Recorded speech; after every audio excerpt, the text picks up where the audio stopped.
Remember the BlackBerry? That phone that every businessman, every celebrity, every politician had glued to their hands in the mid-2000s. At one point, BlackBerry had 50% of the smartphone market. 50%. They were untouchable. And then in less than 5 years, they were gone. Bankrupt. Irrelevant. Dead. That's not even the craziest story. In the 2000s, we had technologies that were worth billions of dollars one day and completely worthless the next. Companies that seemed invincible that just vanished. Some of them made one catastrophic mistake. Others got destroyed by competitors. And one of them was killed by its own parent company for reasons nobody really understands. So tonight, I'm going to tell you about 5 pieces of tech from the 2000s that disappeared practically overnight. 2007. BlackBerry is on top of the world, and I mean on top. They have 50% of the US smartphone market. Barack Obama refuses to give up his BlackBerry when he becomes president. The Secret Service has to create a special secure version just for him. Every celebrity, every executive, everyone who matters has a BlackBerry. They called it Crackberry because people were so addicted to it. That physical keyboard, the BBM messenger, it was the status symbol. If you had a BlackBerry, you were somebody, you were important.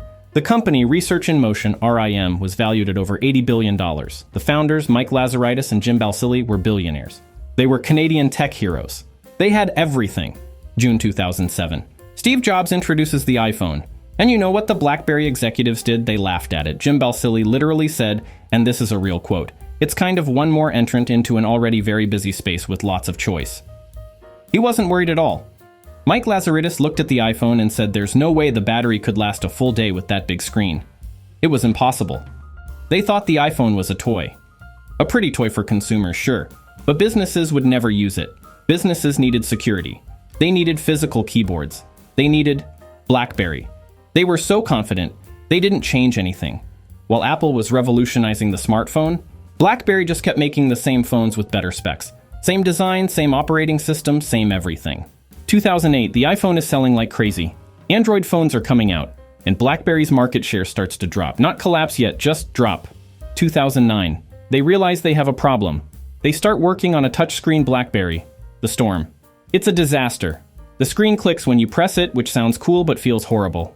Reviews destroy it. It flops. 2010, iPhone 4 comes out.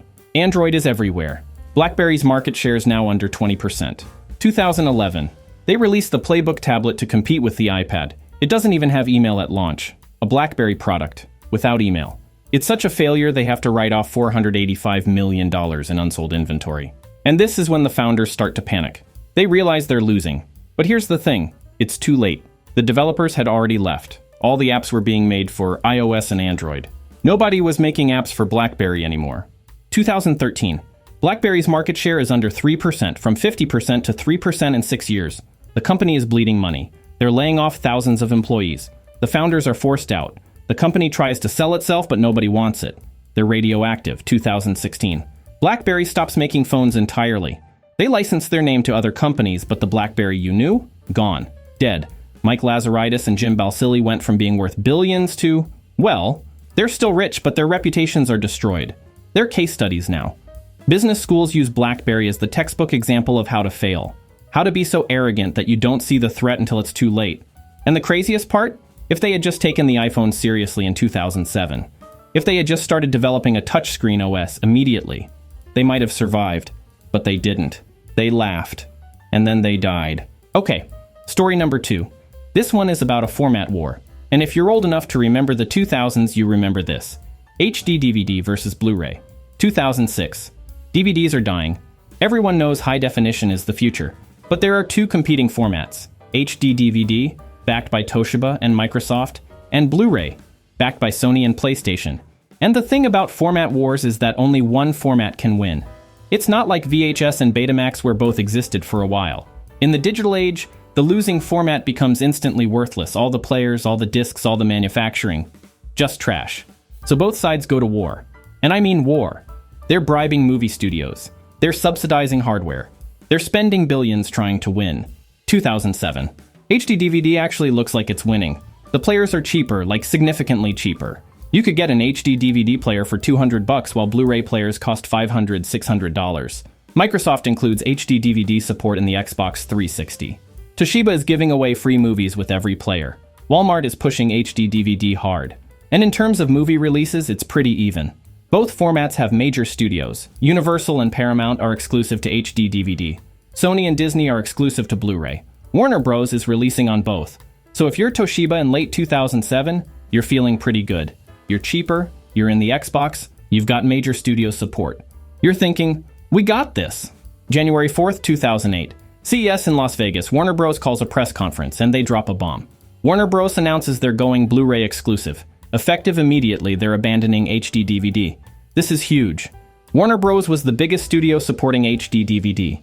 They had about 40% of all DVD sales, and they just left. The HD DVD booth at CES is in chaos. Toshiba executives are scrambling. Microsoft is freaking out, because everyone knows what this means. HD DVD is dead. And here's the dark part. Sony had apparently paid Warner Bros. Somewhere between $400 and $500 million to switch sides. It wasn't about the better technology. It was about who could write the bigger check. Within weeks, it's over. Netflix and Best Buy announced they're going Blu-ray only. Walmart switches to Blu-ray. Every retailer starts clearancing out their HD DVD inventory. February 19th, 2008, barely 6 weeks after Warner's announcement, Toshiba officially cancels HD DVD. They stop making players. They stop making discs. It's over. Toshiba lost over $1 billion on HD DVD. $1 billion. Microsoft lost hundreds of millions.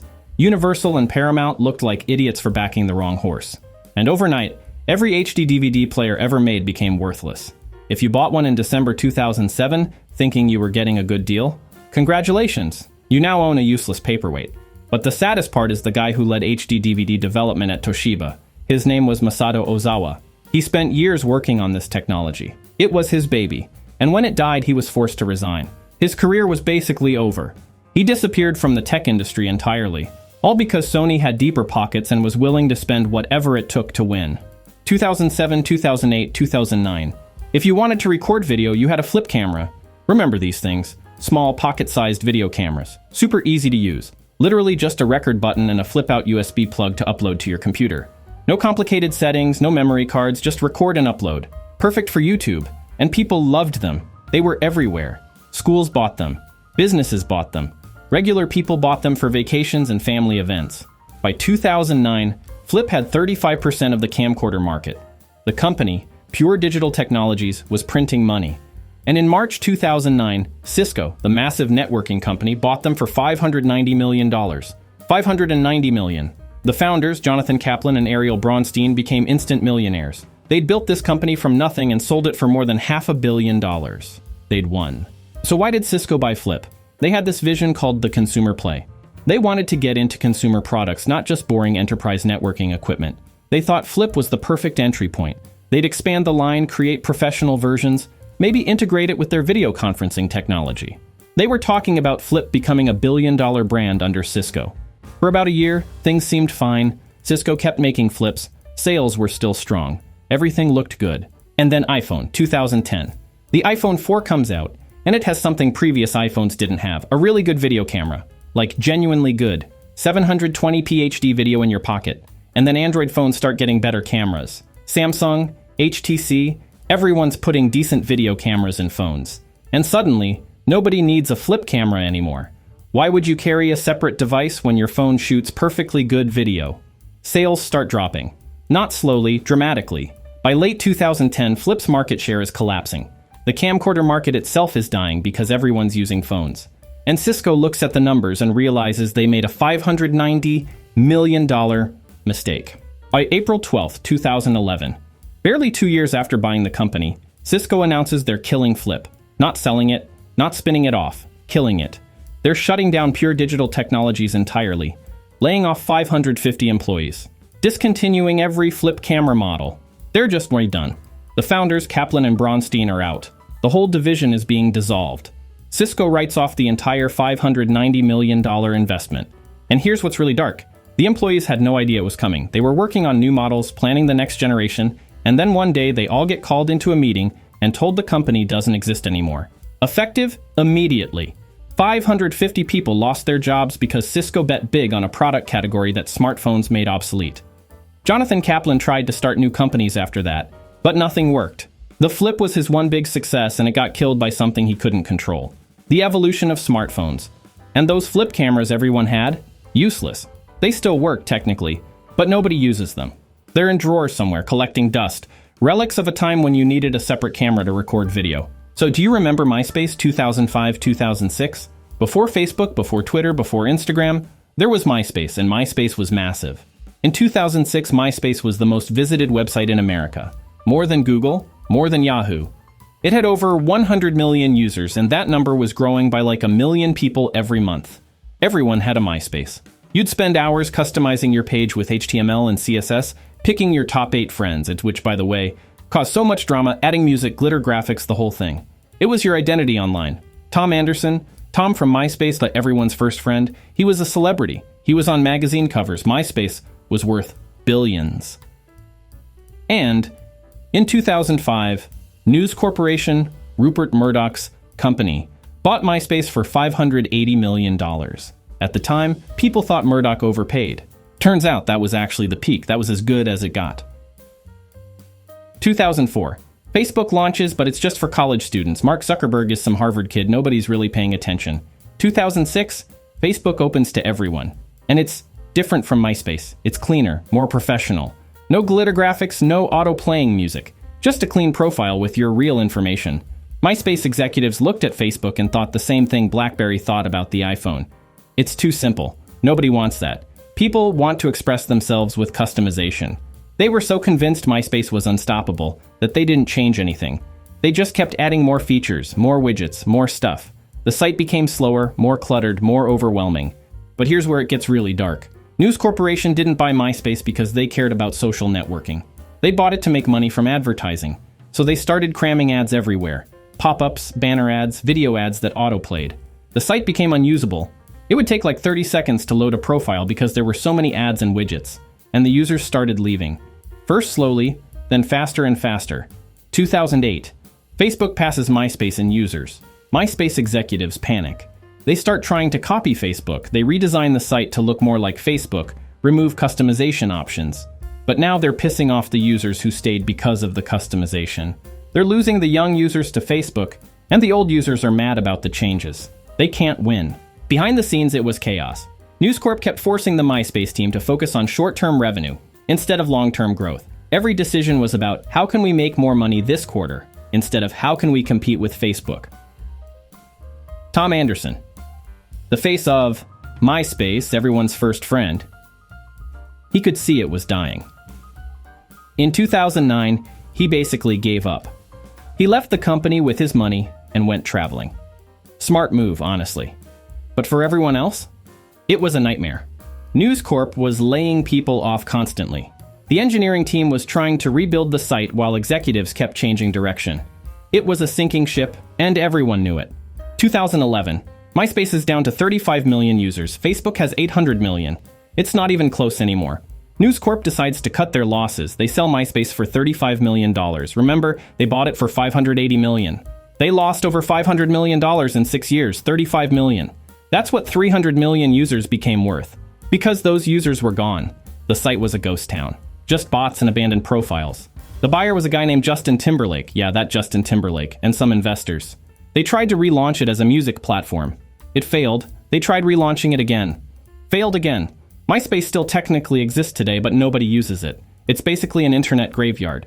Your old profile might still be there, frozen in time, with your terrible emo photos from 2006. You know who won from all this? Tom Anderson. He sold when the company was at peak value, made his millions, and left before it crashed. Now he spends his time traveling the world taking gorgeous photography. He's on Instagram, ironically, with like 500,000 followers. He posts these amazing travel photos and lives his best life. Meanwhile, everyone who stayed at MySpace, they watched their stock options become worthless. Their resumes became a liability. Oh, you worked at MySpace was basically code for, you were part of a massive failure. And the saddest part is MySpace didn't have to die. If News Corp had invested in the platform instead of just extracting money from it, if they'd focused on user experience instead of ads, if they'd taken Facebook seriously even a year earlier, they might have competed. But they didn't. They got greedy, they got arrogant, and they killed what could have been Facebook before Facebook. From the biggest social network in the world to a punchline in less than 5 years. That's the MySpace story. So there you have it. 4 pieces of tech from the 2000s that disappeared overnight. BlackBerry went from 50% market share to bankrupt because they laughed at the iPhone. HD DVD lost a $1 billion format war in 6 weeks because Sony wrote a bigger check. Flip camera got bought for $590 million and killed 2 years later because smartphones made it obsolete. MySpace had 300 million users and died because News Corp cared more about ads than users. And here's the thing that connects all these stories. Every single one of these companies thought they were invincible. BlackBerry thought physical keyboards would never die. Toshiba thought HD DVD was the superior format. Cisco thought Flip was the future. MySpace thought Facebook was too simple. And let me know in the comments, did you own any of these things? A BlackBerry, a Flip camera. What was your experience? I'd love to hear about it. Alright, I'll see my first things again, Steam. Which microphone US? Ins high king sien da crony creator. Mike's techniques 60 cifrin da we kurt action open steel bestium minor.